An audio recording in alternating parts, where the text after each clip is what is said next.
well, that they didn't have a lot of time to really look at a team that could have some new faces, because you'd want to go in a tournament like the Champions Trophy with experienced players. But having said that, actually, when you look at the experienced player in this side, who are Virat Kohli, Rohit Sharma, who come under a tremendous amount of criticism since that debacle in the Border Gavaskar trophies, that they've done well in the ODIs. The last ODI World Cup that India played, where India reached the final in Ahmedabad only to lose to Australia, Virat Kohli was the top scorer, and Rohit Sharma was second to Virat Kohli in that list of highest run getters in that World Cup. So when you look at this format, you'd say these guys are experienced enough, and this is exactly what Ajit Agarkar also said in the press conference. So I think the team is along expected lines. This is what we'd expected. But what I also saw was now there is a complete shift that we used to see in T20Is with going for more all-rounders, players who can bat and bowl, you know, some bowlers who can bat a bit, batters who can bowl. This is something that the team is tilting towards, and that's exactly what we've seen in this team, where they've gone in with a Washington Sundar. So there are 4 all-rounders in this squad of 15.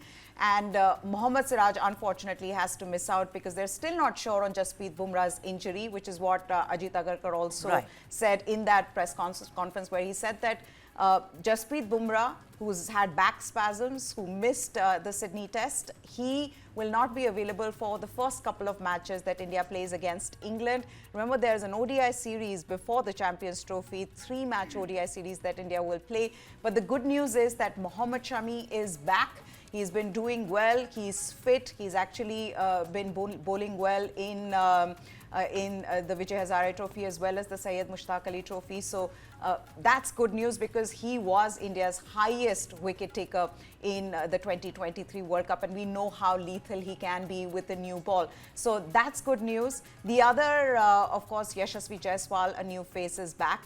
But yes, along expected lines, Sudha. This is what I thought. So while you were explaining, I was thinking that would you concur, Neha, that they have pretty much followed the T20 formula, where they have focused majorly on all-rounders? I mean, that's the thing which mirrors here, does it? Absolutely, which is what I was alluding to, because when you look at the squad, you know that they've gone in knowing well that they might need their all-rounders, and which is what they've done.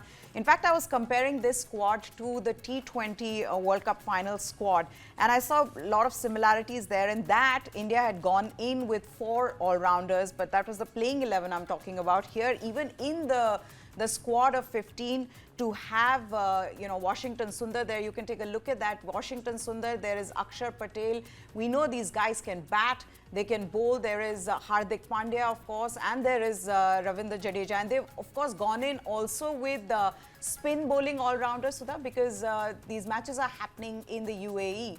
And those pitches are slow, they aid spin, they help spinners. Spinners tend to do well on these wickets. So they've gone in with spinning all-rounders in this side. So all in all, it's a balanced side. I would say this is the best team that they could have chosen. Of course, there are going to be, there are going to be criticism around some of the players, where they say, hey, Sanju Samson's doing so well, why wasn't he chosen? But when you look at the squad and these performances of the players in ODI cricket, in limited overs cricket, you'd say, yes, this is the best team that they could have chosen. But Meha, you will agree that the one thing which will not be criticized or slammed is the inclusion of Yashasvi Jaiswal, rewarded for how well he performed in Australia, when comparatively, of course, relatively, everyone around him was falling like 9 pins. So this is, this is such great news. And do you think that it will stand him in good stead, considering that, you say that this seems to be a very complete India squad? No, absolutely. And I think everybody wanted him to be in that squad. I think what he's done over the last couple of years is that he's shown that he is an all-format player. He's one earmarked for the future. He is the highest run getter in the Border Gavaskar Trophy for India. But more than that, it's his maturity that I see in a 23-year-old who can play in Test cricket in the way it is meant to be played, and then go hammer and tongs in T20 cricket. Of course, he's going to be making his ODI debut in Champions Trophy, and I hope that he does get an opportunity, though it's a difficult one because you have the opening pair of Rohit Sharma and KL Rahul who've done well in ODIs. I don't see Yashasvi Jaiswal getting a chance, but who knows? Things change so quickly in cricket these days. One injury and you're into that playing 11. So that's a possibility. But having said that, the question that you asked, Sudha, about Yashasvi Jaiswal's inclusion, I would say this was, again, all of us wanted that to happen. I think all of us were rooting for Yashasvi Jaiswal. He really is the future of Indian cricket, and it's good to see him being taken in, being chosen for the Champions Trophy. Yet another inclusion that I want to bring your focus to, Meha, is KL Rahul. Would you like to kind of elaborate on that? How do you look at his inclusion in the India squad? Now, this is an interesting one, Sudha, because KL Rahul is someone who's been criticized for his strike rate for some time now, be it in the IPL or in international cricket. But then KL Rahul also comes in that typical classical batter, what would you say, club. So KL Rahul, if you look at his numbers in ODIs at number 5, which is where he's been batting for a while now for this team, his numbers are phenomenal. I mean, at number 5, I was looking at some of his stats. His average is almost 60. Since this, I'm talking about since 2020.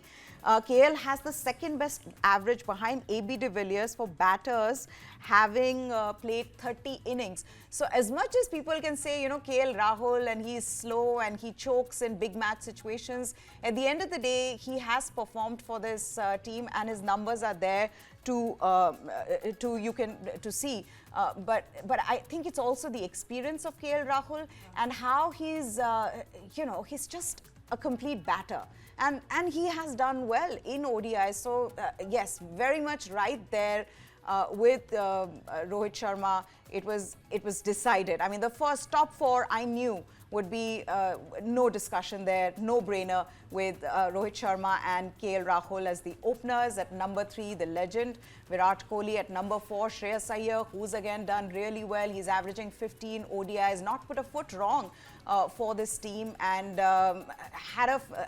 he had a phenomenal World Cup as well, the 2023 World Cup. He was, I think, he was the 3rd highest run getter in the World Cup. So yeah, he's there at number 4, and then KL Rahul at number 5. All right. And would you like to speak about the 10 conditions, or some are saying diktats, by the BCCI? Of course, Rohit Sharma said that he will speak to the BCCI about it. What's your take on this, Meha? So that's the other thing. Now, we've discussed so much of this over the last 24 hours, or in fact, 72 hours since this whole thing is. Every day there's a new leak. There's one story or the other that we've been discussing on. Be it wives and girlfriends not allowed now on tours, or your personal chefs are not allowed and personal security guards are not allowed. So there are all of these diktats that